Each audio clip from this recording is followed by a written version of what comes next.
Good morning બાળકો. જય શ્રી કૃષ્ણ. ધોરણ 10ની અંદર આપણે 5 લેસન સંપૂર્ણ કર્યા છે, ફિનિશ કર્યા છે. આ 5 ચેપ્ટરની અંદર લગભગ 6 માર્ક્સ કમ્પ્લીટ થયા છે. તો એવી આશા રાખું છું કે લગભગ બધું જ તમે મારી સાથે સાથે કંઠસ્થ કરતા હશો, રીડિંગ કરતા હશો અને સંપૂર્ણ અભ્યાસ તમે મારી સાથે સાથે રહેતા હશો એવી આશા રાખું છું. અને હરેક વિદ્યાર્થીએ પેપર ભરી અને સ્કૂલે પહોંચાડવાના છે. 10મા ધોરણના વિદ્યાર્થી ખાસ ધ્યાન રાખે, હોમવર્ક અને બધું જ તમારે એ કરી સંપૂર્ણ કરી સ્કૂલે સબમિટ કરાવવાનું છે. તો હવે પછી આપણે જોશું, આપણે 10મા ધોરણની અંદર 5 ચેપ્ટર કમ્પ્લીટ, એમના પછી ફિઝિક્સ પાર્ટ નંબર ફિઝિક્સ છે. એમનું lesson part physics, biology, chemistry અને ફિઝિક્સનું પાર્ટ એનું લેશન 12, પ્રકરણ 12 જે વિદ્યુતનું છે. બહુ મહત્વપૂર્ણ ચેપ્ટર છે અને બોર્ડની અંદર આ પણ 6 માર્ક્સનું પૂછાય છે. તમે જોજો, મેન લેશન જ આપણે લીધા છે કે આના માર્ક્સ છે 6, જે કે બોર્ડની અંદર પૂછાય છે. 6 માર્ક્સનું ચેપ્ટર છે આમની અંદરથી. તો આ લેશન પણ આપણા માટે જરૂરી જ છે. થોડું ધ્યાન આપવાનું છે કે જો તમે આગળ ઘણું શીખ્યા જ છો એટલે બધા જ પરફેક્ટ હશો. વિદ્યુત શું છે, જે આપણા ઘરની અંદર અત્યારે લાઇટ, પ્રકાશ, આ બધું જ પંખાઓ છે, ઇલેક્ટ્રિસિટી, બધું જ જે પદાર્થો છે એ બધા વિદ્યુતને કારણે જ આપણે એની સગવડતા અનુભવી શકીએ છીએ. તો પેલું તમને પ્રસ્તાવના છે. લેશન તમારું શરૂ નથી થતું, પરંતુ એક પેજ પ્રસ્તાવના છે કે વિદ્યુત છે શું. તો કે વિદ્યુતનું આધુનિક, ખાસ ધ્યાન રાખજો બાળકો, વિદ્યુતનું આધુનિક સમાજમાં મહત્વપૂર્ણ સ્થાન છે. તમે 2 મિનિટ લાઇટ ન હોય તો તમે ઘરમાં જ રહી શકતા નથી કે ઓહો અત્યારે લાઇટ જતી રહી. તો એ વિદ્યુત છે. વિદ્યુત હોય તો તમે પંખા, એસી ઓન કરી શકો છો, કેમ કે એમાંથી વિદ્યુતનું વહન થઈ શકે છે. વિદ્યુતનું આધુનિક સમાજમાં મહત્વપૂર્ણ સ્થાન છે. તે ઘરો, શાળાઓ, હોસ્પિટલ તથા અન્ય સ્થળે વિવિધ ઉપયોગો માટે નિયંત્રિત કરી શકાય તેવી સુવિધાજનક ઉર્જાનું એક રૂપ છે કે આપણને બધી જ સગવડતા આપે છે. લાઇટ છે, આપણે વાંચી ન શકતા હોય, અંધારું હોય ક્યારે, તો આપણે લાઇટ ન હોય તો આપણે કેટલા ગુંજણામય થઈ જશે. આપણે કન્ફ્યુઝ થઈ જઈએ છીએ કે લાઇટ ક્યારે આવશે, મારે રીડિંગ કરવું છે. તો એ બધું સુવિધાજનક ઉર્જાનું રૂપ છે. વિદ્યુત શાનાથી બને છે, તે પરિપથમાં કઈ રીતે વહે છે, જે વહનનો માર્ગ છે. વિદ્યુતનું વહનનો જે માર્ગ છે, પરિપથ, એ પરિપથમાં કઈ રીતે વહન પામે છે વિદ્યુત. આ પરિબળો પરિપથમાં વહેતા વિદ્યુત પ્રવાહનું નિયંત્રણ અથવા નિયમન કરે છે. પ્રસ્તુત પ્રકરણમાં આની અંદર આપણે શું શીખવાના છીએ, આપણે આ પ્રશ્નોના ઉત્તર આપવા પ્રયત્ન કરશું. આ બધા પ્રશ્નોનો જવાબ આપણે આ ચેપ્ટરની અંદર લઈશું. આપણે વિદ્યુત પ્રવાહની ઉષ્મીય અસર અને ઉપયોગિતા પણ ચર્ચા કરીશું આ લેશનની અંદર. તો પહેલું જ હજી તો સ્ટાર્ટિંગ કે વિદ્યુત પ્રવાહ શું છે. તો કે વિદ્યુત પ્રવાહ એટલે વિદ્યુત ભારના વહનનો દર એટલે વિદ્યુત પ્રવાહ. શોર્ટકટ વ્યાખ્યા કરું છું તમને કે વિદ્યુત પ્રવાહ એટલે શું. પરિપથની વ્યાખ્યા મેં હમણાં જ આપી તમને, પણ વિદ્યુત પ્રવાહ એટલે શું. પહેલો જ પોઈન્ટ કે વિદ્યુત ભારના વહનનો જે દર છે ને એને વિદ્યુત પ્રવાહ કહેવામાં આવે છે. વિદ્યુત પ્રવાહ એકમ સમયમાં આડ પ્રવાહમાં પસાર થતો વિદ્યુતીય બળ એને શું કહેવામાં આવે છે, વિદ્યુત પ્રવાહ. પરંતુ એ વસ્તુ યાદ ન રહે તો શોર્ટકટ કે વિદ્યુત પ્રવાહ એટલે શું. તો કે વિદ્યુત ભારના વહનનો દર એટલે વિદ્યુત પ્રવાહ. વિદ્યુત પ્રવાહને આઈ અહીં લખ્યું છે ને તમને, જો ઇલેક્ટ્રિક કરંટ એન્ડ સર્કિટ, તો વિદ્યુત પ્રવાહ એને કહેવામાં આવે છે. વિદ્યુત ભારના વહનના દરને શું કહેવાય છે? વિદ્યુત પ્રવાહ તરીકે ઓળખવામાં આવે છે. પરિપથ મેં હમણાં તમને કહ્યું હતું કે પરિપથ એટલે શું? કે વિદ્યુત પ્રવાહ જેની અંદરથી પસાર થાય છે, જેનો રસ્તો, જેનો માર્ગ છે, વિદ્યુત પરિપથ. હવે આપણે ખાલી હેડિંગ જોયું, હવે શું છે ને આપણે જોશું.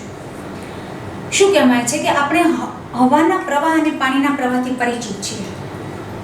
આપણે જાણીએ છીએ કે વહેતા પાણીથી નદીમાં પાણીનો પ્રવાહ રચાય છે. ઓનલી ફોર સમજૂતી. મેં તમને આ બેની વ્યાખ્યા પણ કહી દીધી છે. આ બંનેની વ્યાખ્યામાં છે કે વિદ્યુત પ્રવાહ શું છે, તો કે નદીનો પ્રવાહ અને પાણીના પ્રવાહથી આપણે બંનેથી પરિચિત છીએ. વહેતા પાણીના નદીમાં પાણીનો પ્રવાહ રચાય છે, તેવી જ રીતે વાહકમાં ધાતુના તારમાંથી પસાર થાય. વિદ્યુત ભાર, ઇલેક્ટ્રોન અને પ્રોટોન નો આંતરિક ગુણ એટલે વિદ્યુત ભાર. તમને પાછો એવો પ્રશ્ન હતો કે વિદ્યુત ભાર એટલે શું? ચાલો, વિદ્યુત પ્રવાહ તો મેડમ સમજે, પરંતુ વિદ્યુત ભાર એટલે તો કે ઇલેક્ટ્રોન અને પ્રોટોનનો શું થાય? આંતરિક ગુણધર્મ છે. વહેતો હોય ત્યારે આપણે કહી શકીએ છીએ કે વાહકમાં વિદ્યુત પ્રવાહ છે. કોઈ તારની અંદર વિદ્યુત પસાર થતો હોય ને ત્યારે તમે કહી શકો કે વાહકમાં વિદ્યુત પ્રવાહ છે. આપણે જાણીએ છીએ કે કોઈ ટોર્ચમાં શેલ વિદ્યુત કોષ અથવા અયોગ્ય ક્રમમાં ગોઠવાયેલ બેટરી ટોર્ચના બલ્બને પ્રકાશિત કરવા માટે વિદ્યુત ભારનો પ્રવાહ અને વિદ્યુત પ્રવાહ પૂરો પાડે છે. ટોર્ચ હોય તમારી પાસે, તમે બટન ઓન કરો તો એમાંથી લાઇટ આવે, પ્રકાશ આવશે. ત્યારે તમે બટન ઓન કર્યું, પણ બટન ઓન કરો એ પહેલા એની અંદર વિદ્યુત પ્રવાહ તો હોવો જોઈએ ને, શેલ તો હોવો જોઈએ. તો શેલ એ વિદ્યુત પ્રવાહ એની અંદર છે તો જ બલ્બ પ્રકાશિત થશે, વિદ્યુત પ્રવાહ પૂરો પાડે છે. આપણે એ પણ જોયું કે ટોર્ચ ત્યારે જ પ્રકાશ આપે છે જ્યારે સ્વિચ કળ ઓન હોય. પેલું બટન દબાવવું પડશે, બટન દબાવશો પણ તો ચાલુ થશે. પરંતુ ચાલુ ક્યારે થશે? સ્વિચ શું કામ કરે છે? જો બે મેં તમને શોર્ટમાં સમજાવી દીધું કે સ્વિચ શું કામ કરે છે. સ્વિચ ઓન કરે છે, પરંતુ એ ઓન ક્યારે થશે કે તેની અંદર વિદ્યુતનો પ્રવાહ હશે. તો સ્વિચ વિદ્યુત કોષ, શેલ તથા બલ્બ વચ્ચે વાહક કડી પૂરી પાડે છે. વિદ્યુત પ્રવાહના સતત અને બંધ માર્ગને વિદ્યુત પરિપથ કહેવામાં આવે છે. મેં હમણાં તમને વિદ્યુત પરિપથની વ્યાખ્યા આપી હતી કે વિદ્યુત પ્રવાહના સતત અને જો બંધ હોય, સ્વિચ બંધ હોય તો બંધ આવે અને ઓન હોય તો સતત એનો વિદ્યુત પ્રવાહ ચાલુ રહે, એને પરિપથ કહેવામાં આવે છે. હવે જો આ પરિપથ કોઈ સ્થાનેથી તૂટી જાય તો, એટલે વચ્ચેથી વાયર તૂટી જાય તો, એમ કે છે કે કોઈ તાર, આપણને તાર કહ્યું છે ધાતુના તારમાંથી, એ વચ્ચેથી તૂટી જાય તો શું થાય? વિદ્યુત પ્રવાહનું વહન શું થઈ જાય? બંધ થઈ જશે.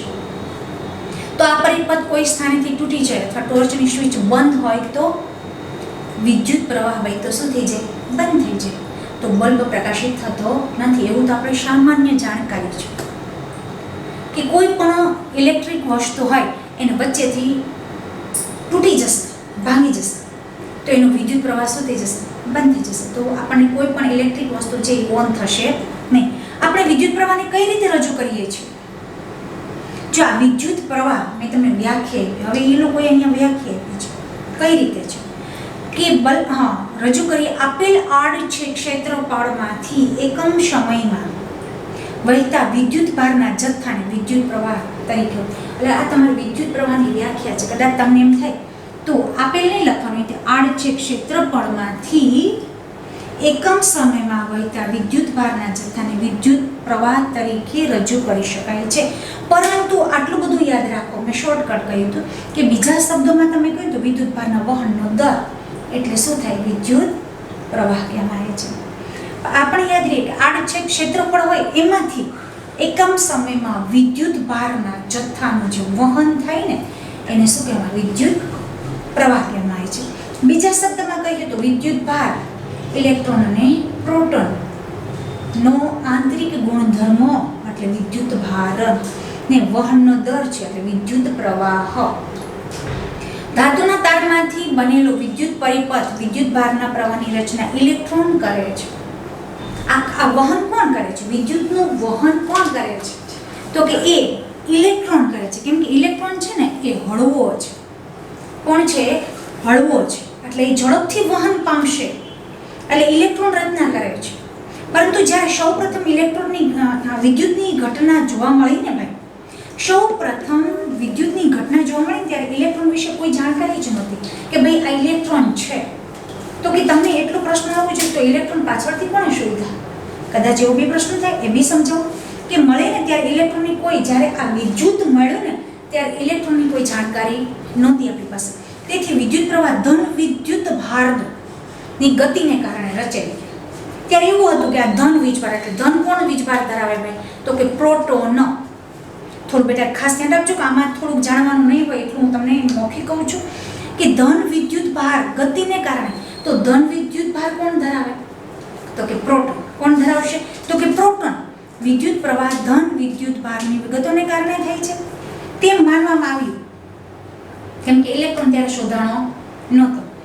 ધન વિદ્યુત ભારની ગતિને દિશાને વિદ્યુત પ્રવાહની દિશા તરીકે લેવામાં આવ્યું. તો કે આની અંદર જે વિદ્યુત પ્રવાહનું વહન થાય છે ને એ ધન વિદ્યુત ભારને કારણે થાય છે, કેમ કે ત્યારે ઇલેક્ટ્રોન શોધાણો નહોતો. પરંતુ પાછળથી જે થોમ્સન, આમાં તમને નથી આપ્યું, તમે થોડી જાણકારી માટે બોલું છું કે જે થોમ્સન નામના વૈજ્ઞાનિક હતા ને એમને પાછળથી ઇલેક્ટ્રોનનો શોધક, તેણે ઇલેક્ટ્રોનની રચના કરી, ઇલેક્ટ્રોન શોધ્યા. પછી ખબર પડી કે આની અંદર હા આ પ્રોટોન તો હજી ધન વીજભાર ધરાવે છે, જ્યારે ઇલેક્ટ્રોન શું હતું? ઋણ વીજભાર ધરાવે છે. અને પ્રોટોન ભારે છે જ્યારે ઇલેક્ટ્રોન છે એ હળવા છે. એટલે ઝડપથી વિદ્યુતનો પ્રવાહ કોણ કરી શકે? તો કે ઇલેક્ટ્રોન. એવું શોધનાર જે થોમ્સન ઇલેક્ટ્રોનના શોધક હતા. એટલે વિદ્યુત ભારો ધન વીજભારની દિશામાં લેવામાં આવી ગઈ. પરંતુ રૈવાચિક અત્યારે રૈવાચિક રીતે વિદ્યુત પરિપથમાં વિદ્યુત પ્રવાહની દિશા ઇલેક્ટ્રોન, અત્યારે ઇલેક્ટ્રોન કે જે ઋણ ભારિત છે એટલે માઇનસ દર્શાવે છે, જે ગતિની વિરુદ્ધ દિશામાં લેવામાં આવે છે. ગતિ આમ હોય ને તો એની વિરુદ્ધ દિશામાં લેવામાં આવે છે. સીધી દિશામાં ધન વીજભારિત, એની વિરુદ્ધ દિશામાં ઋણ વીજભારિત લેવામાં આવે છે. હવે શું કહે છે કે જો ટી સમયમાં વાહકના કોઈ આડછેદમાંથી પસાર થતો વિદ્યુત ભારનો જથ્થો ક્યુ, તો વિદ્યુત ભારને કોના વડે દર્શાવવામાં આવે? ક્યુ વડે. એટલું તો તમને ખ્યાલ આવી જ છે, તમે નાના નથી. હવે સમયને ટી અને વિદ્યુત ભારનો જથ્થો એટલે વિદ્યુત ભારને કોના વડે દર્શાવવામાં આવે? ક્યુ. હોય તો આડછેદમાંથી પસાર થતો વિદ્યુત પ્રવાહને આઈ વડે દર્શાવવામાં આવે. તો તમે હરેક વખતે હું તમને કહેતી જાઉં છું કે હરેકની સંજ્ઞા લખવાની. તો કે ટી ને શું કરવાનું? તો કે સમય યાદ ન રહે ને તો આવી રીતે લખવાનું. તો કે વિદ્યુત ભાર શું લખવાનું અહીંયા? તો કે વિદ્યુત ભારને ક્યુ વડે. તો ક્યુ ને શું લખવાનું? વિદ્યુત ભાર, આવી રીતે. અને વિદ્યુત પ્રવાહને આઈ વડે. એટલે શું થાય? આ લખવાથી શું થાય ફાયદો? જો કે તમને આવડે જ છે બધું, આ બધાથી માહિતગાર છો જ. 9thમાં આપણે ફિઝિક્સમાં દાખલા આવી ગયા છે. પરંતુ આ પાછું લખવાથી તમને એમની સંજ્ઞાઓ યાદ રહેશે. સાથે સાથે આવું લખતું જવાનું. બુક્સની અંદર પેન્સિલથી લખો તો બી ચાલશે, કે જ્યારે તમે બુક્સની અંદર વાંચવા બેસો ને ત્યારે તમને ખબર હોવું જોઈએ કે ટી એટલે સમય, ક્યુ એટલે વિદ્યુત ભાર અને આ એટલે વિદ્યુત પ્રવાહ. આ રીતે લખતું જવાનું એટલે તમને યાદ રહેશે બધું. એટલે સમ ગણવામાં કોઈ પણ પ્રશ્ન રહેશે નહીં. આ 1-2 વખત જ કહેવામાં આવશે, પછી તો સીધો આઈ, ડબલ્યુ, ક્યુ, યુ, વી એવી જ રીતે આવશે. તો આપણને એમ ખબર હોવી જોઈએ. આડછેદમાંથી પસાર થતો વિદ્યુત પ્રવાહને શું કહેવામાં આવે છે? આઈ. તો I is equal to Q upon T. તો વિદ્યુત પ્રવાહ બરાબર વિદ્યુત ભાર એને ગુણોત્તર સમય. આ સૂત્ર છે. કેનું? તો કે વિદ્યુત પ્રવાહનું.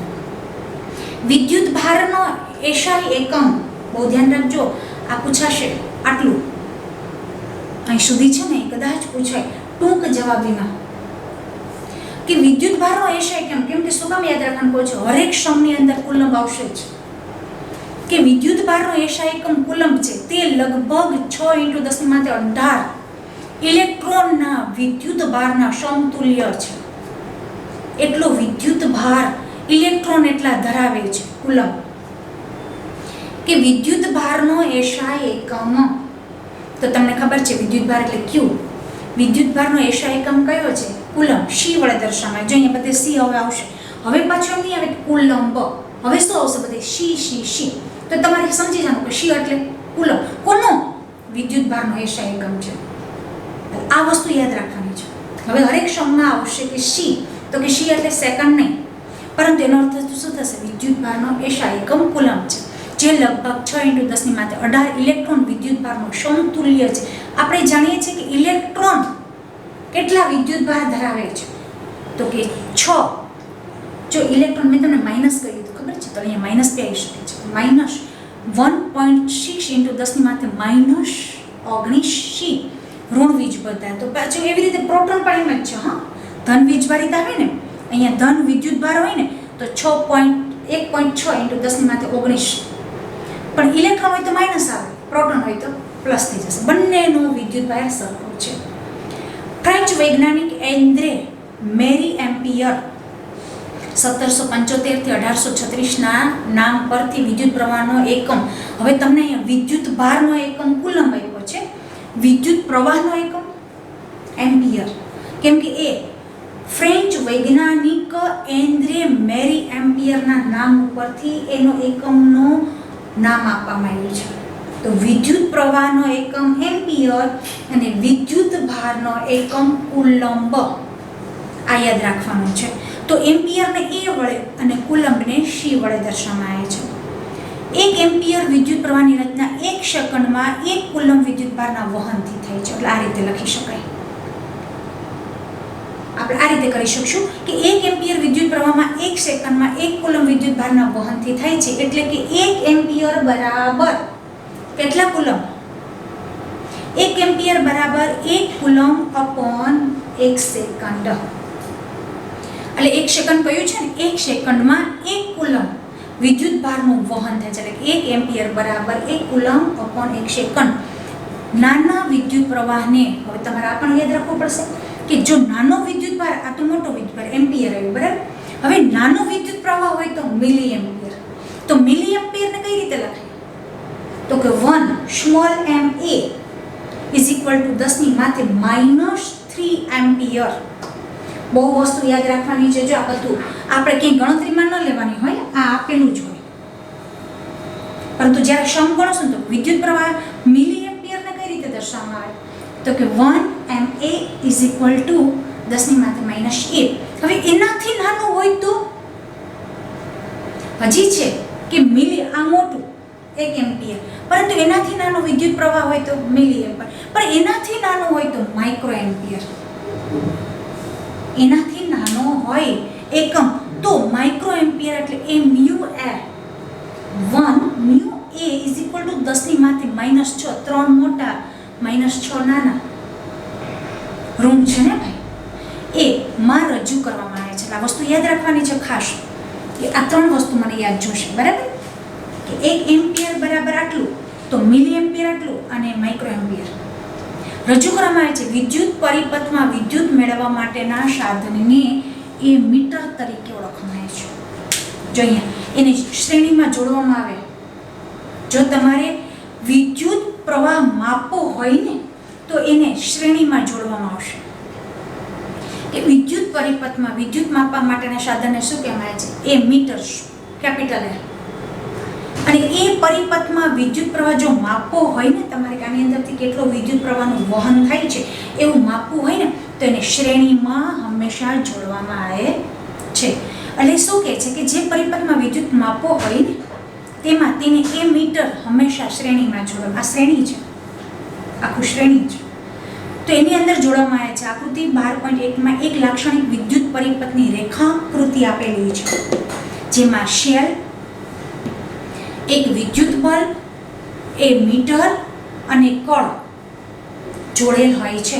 અહીં નોંધો કે પરિપથમાં વિદ્યુત પ્રવાહ શેલના ધન છેડેથી ઋણ છેડા સુધી બલ્બ અને એ મીટર થઈને વહે છે.